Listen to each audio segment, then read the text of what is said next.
সাতক্ষীরা শহরের তুফান কনভেনশন সেন্টারে জেলা ট্রাক মালিক সমিতির সাধারণ সভা অনুষ্ঠিত হয়েছে। বার্ষিক কার্যক্রম পর্যালোচনার পাশাপাশি পরিবহন খাতের সার্বিক উন্নয়ন এবং সদস্যদের অধিকার সুরক্ষায় নানা সিদ্ধান্ত গৃহীত হয়। সভায় নেতৃবৃন্দ সড়কে নিরাপত্তা নিশ্চিতকরণ, চাঁদাবাজি, হয়রানি বন্ধ এবং প্রশাসনের সঙ্গে সমন্বয়ে বৃদ্ধির প্রয়োজনীয়তার কথা তুলে ধরেন। শেষে ৩ বছর মেয়াদী ১৯ সদস্যের নতুন কমিটি ঘোষণা করা হয়। বিস্তারিত দেখুন মোকাররম বিল্লাহ ইমনের প্রতিবেদনে।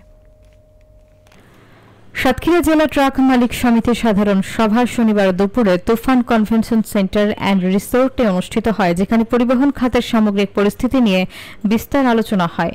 সভায় বক্তারা জানান, দেশের অর্থনীতির গুরুত্বপূর্ণ সেক্টর হিসেবে ট্রাক পরিবহন ব্যবসা বাণিজ্যের গতি বাড়াতে উল্লেখযোগ্য ভূমিকা রাখে। তাই এই খাতকে আধুনিক ও নিরাপদ রাখতে কার্যকর পদক্ষেপ জরুরি।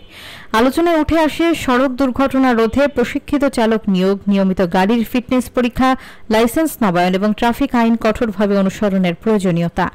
নেতৃবৃন্দরা আরও উল্লেখ করেন, সড়কে বিভিন্ন স্থানে চাঁদাবাজি, অতিরিক্ত কাগজপত্র চাওয়া, হয়রানি এবং প্রশাসনিক জটিলতা পরিবহন মালিকদের জন্য বড় চ্যালেঞ্জ তৈরি করেছে, যা দ্রুত সমাধান করা প্রয়োজন বলে তারা মতামত দেন।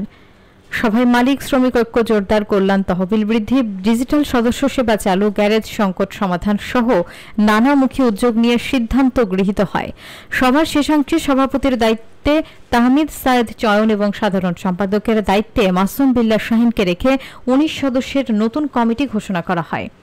নতুন নেতৃত্বের প্রতি উপস্থিত সদস্যরা আস্থা প্রকাশ করেন এবং আশা করা হয় তাদের অভিজ্ঞতায় সমিতির কার্যক্রম আরও শক্তিশালী হবে।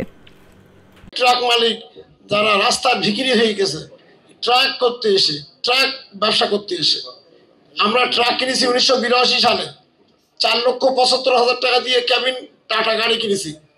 যে কোনো হেল্পার এবং ড্রাইভার কার্ড হোল্ডার ছাড়া আপনারা চাকরি দিবেন না। কাজ করতে গেলে ভুল হবে, কাজ করতে গেলে সঠিক হবে, এমন কোনো ব্যক্তি নাই, এমন কোনো মহামাদাম নাই, এমন কোনো পীর সাহেব নাই যে কাজ করতে গেলে ভুল হয় না।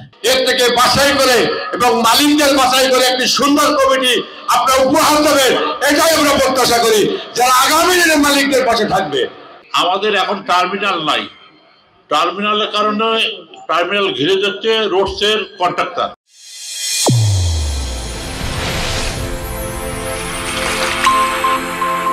চ্যানেল A1 হৃদয়ের স্পন্দন।